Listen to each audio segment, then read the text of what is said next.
On Apostates. Alas, all lies, withered and grey, that but recently stood green and colourful on this meadow,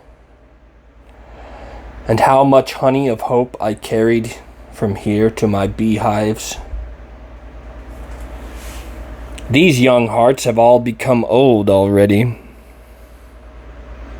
and not even old, only weary, ordinary, comfortable.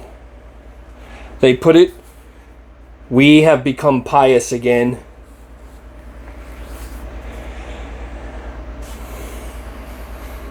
Only recently I saw them run out in the morning on bold feet. But the feet of their thirst for knowledge have grown weary. And now they even slander the courage they had in the morning. Verily, many among them once lifted their legs like dancers, cheered by the laughter in my wisdom. Then they thought better of it. Just now I saw one groveling, crawling back to the cross. Around light and freedom, they once fluttered like mosquitoes and young poets. A little older, a little colder, and already they are musty mystifiers and hearth squatters. Did their hearts perhaps grow faint because solitude swallowed me like a whale?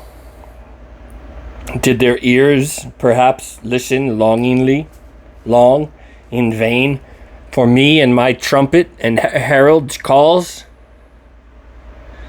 Alas, there are always only a few whose hearts long retain their courageous bearing and overbearing prankishness, and whose spirits also remain patient. The rest, however, are cowards. The rest, those are always by far the most, the commonplace, the superfluous, the all too many. All these are cowards. Whoever is of my kind will also encounter the experiences of my kind, so his first companions will have to be corpses and jesters.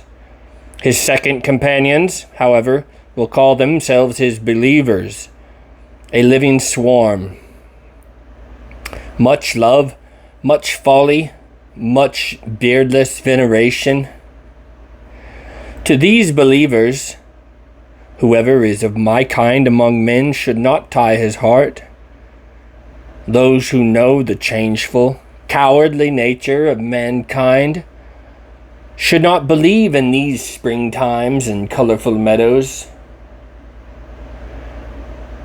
Were their ability different, their will would be different too. Those who are half and half spoil all that is whole. That leaves wilt. What is there to wail about?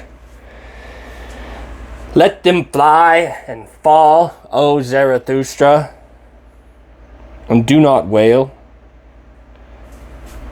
It is better to blow among them with rustling winds.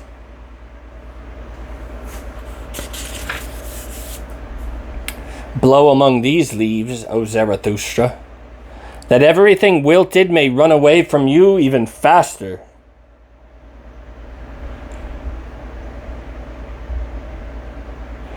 We have become pious again, so these apostates confess,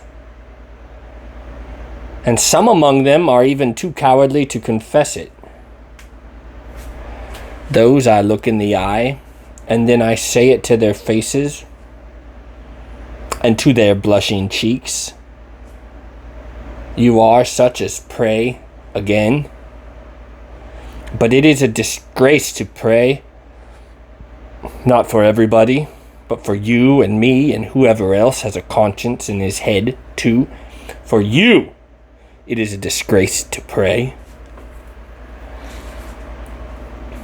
You know it well, your cowardly devil within you, who would like to fold his hands and rest his hands in his lap and be more comfortable.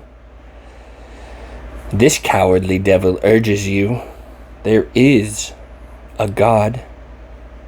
With this, however, you belong to the light-shunning kind, who cannot rest where there is light.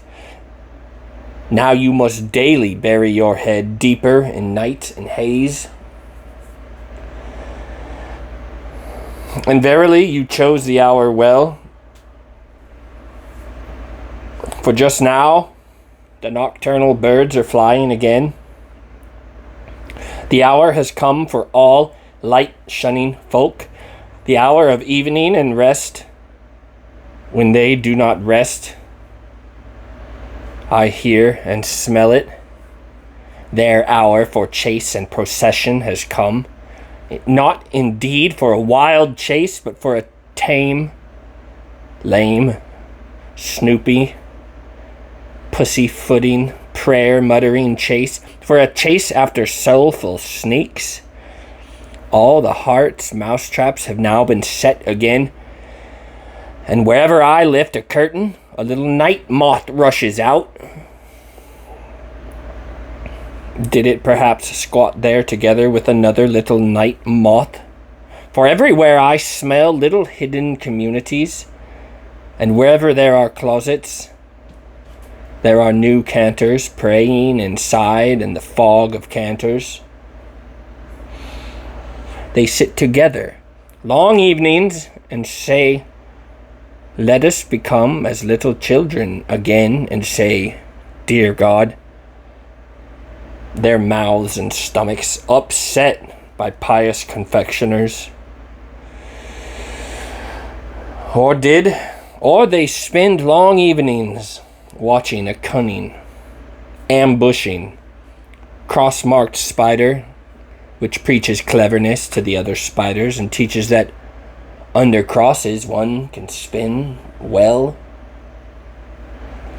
Or they spend the day sitting at swamps with fishing rods, thinking themselves profound. But whoever fishes where there are no fish, I would not even call superficial. Or they learn to play the harp with pious pleasure, from a composer of songs who would like to harp himself right into the hearts of young females, for he has grown weary of old females and their praise. Or they learn to shudder from a scholarly half-madman who waits in dark rooms for the spirits to come to him, so his spirit will flee completely. Or they listen to an old cavilling zany who has learned the sadness of tones from sad winds. Now he whistles after the wind and preaches sadness in sad tones.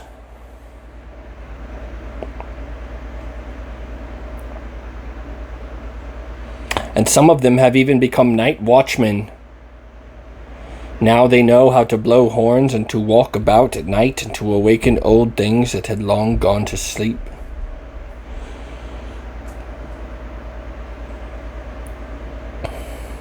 I heard 5 sayings about old things last night at the garden wall. They came from such old, saddened, dried-up night watchmen.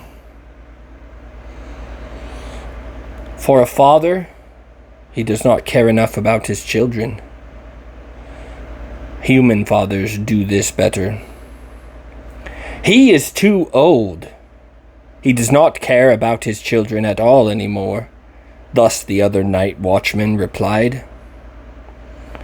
But does he have any children? Nobody can prove it, if he does not prove it himself. I have long wished he would for once prove it thoroughly. Prove, as if he had ever proved anything. Proof is difficult for him. He considers it terribly important that one should have faith in him. Sure. Faith makes him blessed. Faith in him. That is the way of old people. We are no different ourselves.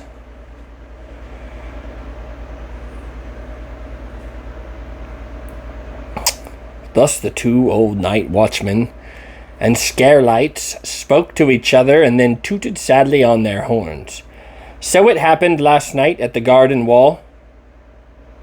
In me, however, my heart twisted with laughter and wanted to break and did not know whither, and sank into my diaphragm. Verily, this will yet be my death, that I shall suffocate with laughter when I see asses drunk and hear night watchmen thus doubting God. Is not the time long past for all such doubts too? Who may still awaken such old, sleeping, light-shunning things?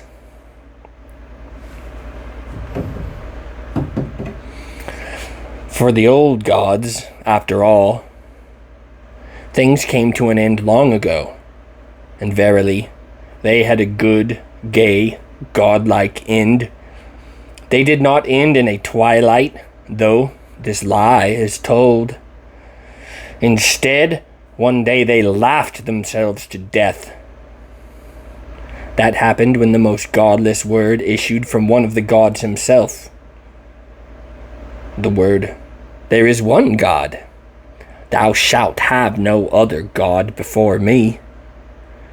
An old grimbeard of a god, a jealous one, thus forgot himself, and then all the gods laughed and rocked on their chairs and cried, "Is not just this godlike, that there are gods but no God?